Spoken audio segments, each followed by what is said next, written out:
This channel does not promote any violence, harmful, or illegal activities. All content provided by this channel is meant for an educational and information purpose only.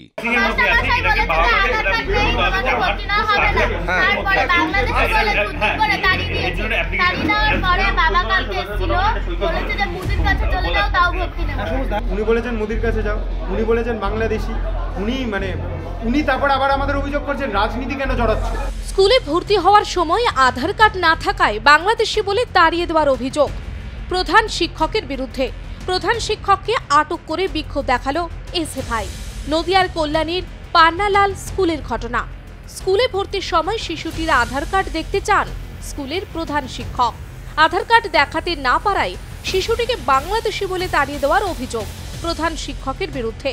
তারপরে সেই ছাত্রকে নিয়ে স্কুলের প্রধান শিক্ষককে আটকে রেখে বিক্ষোভ দেখায় এসএফআই। অভিযোগ অস্বীকার করেন প্রধান শিক্ষক। ছাত্রকে স্কুলে ভর্তি নেবেন বলে জানান তিনি। বাংলাদেশি বলেছিল, কে বলেছিল? আপনার ছেলের নাম কি বললেন? আকাশ। বাড়ি কোথায়? মানে এই কোন স্কুলে ভর্তি করার জন্য? আপনি কি চাইছেন আপনার ছেলেকে? এই জটিলতা কি জন্য? হ্যাঁ,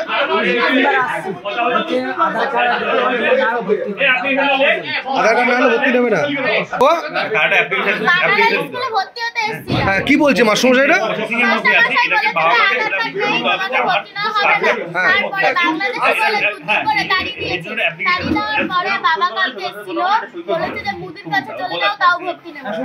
কে বলেছে? তাই কবে বলেছে বাবা? কালকে বলেছে কথাটা। তাই আজকে রোহিত বিমলার শহীদ দিবস। রোহিত বিমলাকে 2016 সালের আজকের দিনে তাকে তার ইউনিভার্সিটিতে জাতিগতভাবে তার তথাকথিত নিচে জাত তুলে তাকে নানা রকম তাকে অবমাননা করা হয়, অপমান করা হয়। সে আত্মহত্যা করে। তার 2016-17 পেরিয়ে আজকে 2025 17 তারিখ একটি বাচ্চা তার সমস্ত বৈধ সার্টিফিকেট থাকার পরে তাকে বাংলাদেশি বলে স্কুলে ভর্তি নেওয়া হচ্ছে। কোথায়? বাংলাদেশি বলে পান্নালাল ইনস্টিটিউশনের হেড স্যার রমেন চন্দ্র ভাবাল তিনি একটি বাচ্চাকে বাংলাদেশি বলে স্কুল থেকে বাইর করে দিয়েছেন। আমরা একটা অভিযোগ করছেন তিনি দুর্নীতিগ্রস্ত। কোথাকার? আমরা অভিযোগ করছি না, বাচ্চা কাচ্চারা বলছে শুনছি, আমরা কিছু বলছি না। আমাদের কাছে এরকম কোনো গল্প নেই। না হাওয়ায় তো কিন্তু বাচ্চাটা তো বটে অবশ্যই, কিন্তু এত বাচ্চা ভর্তি হওয়া সত্ত্বেও এই বাচ্চাটা এমন কি হলো? কি বিষয় আছে? এই বাচ্চাটি একটি দরিদ্র একদম পরিবারের সন্তান। মিষ্টি বাচ্চা, ছোট ছোট যেরকম একটা 10-12 বছরের বাচ্চা হয়, এই বাচ্চাটাকে ভর্তি করার ক্ষেত্রে কি এমন বিশেষ অসুবিধা হলো? বৈধ কাগজপত্র এখন একটা গুরুত্বপূর্ণ অভিযোগ উঠে আসলো যে বাচ্চাটা যখন ভর্তি হতে আসছে স্কুলে এরকম একটা বিষয় উঠে আসছে। উনি বলেছেন মোদির কাছে যাও, উনি বলেছেন বাংলাদেশি, উনি তারপর আবার আমাদের অভিযোগ করছেন রাজনীতি কেন জড়াচ্ছে। উনি বলছেন রাজনীতি কেন জড়াচ্ছে। এসএফআই পরিষ্কার বলছে একটা বাচ্চা ভর্তি হতে পারছে না, তাতে যদি এসএফআই এর দাবি দাওয়া নিয়ে স্কুলে আসাটা যদি রাজনীতি হয়, এসএফআই বেশ করছে, এসএফআই রাজনীতি করবে। গভর্নমেন্টের কি রুলস আছে? গভর্নমেন্টের রুলস আছে, ওর টিসি দিয়ে ভর্তি হবে, কিন্তু আধার এন্ট্রি করতে হয়। এজন্য কত বছর পর্যন্ত আধার এন্ট্রি করতে হয়? আধার কার্ড দিতে হয়? ও তো 5-এ, ও তো আধার তো এমনি এন্ট্রি নেবে। যখন প্রোফাইলটা আপডেট করতে যাবে, যখন এন্ট্রি করবে তখনই ওকে আধারটা চাইবে। রাজ্য সরকার তিনি বলেছেন যে রাজ্য সরকার যেটা বলেছেন যে বাচ্চাদের কিন্তু ইমিডিয়েটলি ভর্তি নিতে হবে, যেটা আমরা নিচ্ছি তো। তাহলে আপনি তো বলছেন যে বাংলাদেশের তৎমা বাচ্চারা শিশুরাই বলছে না, বাচ্চারা শিশুরাই বলছে। আমি বাচ্চা কি বলছি?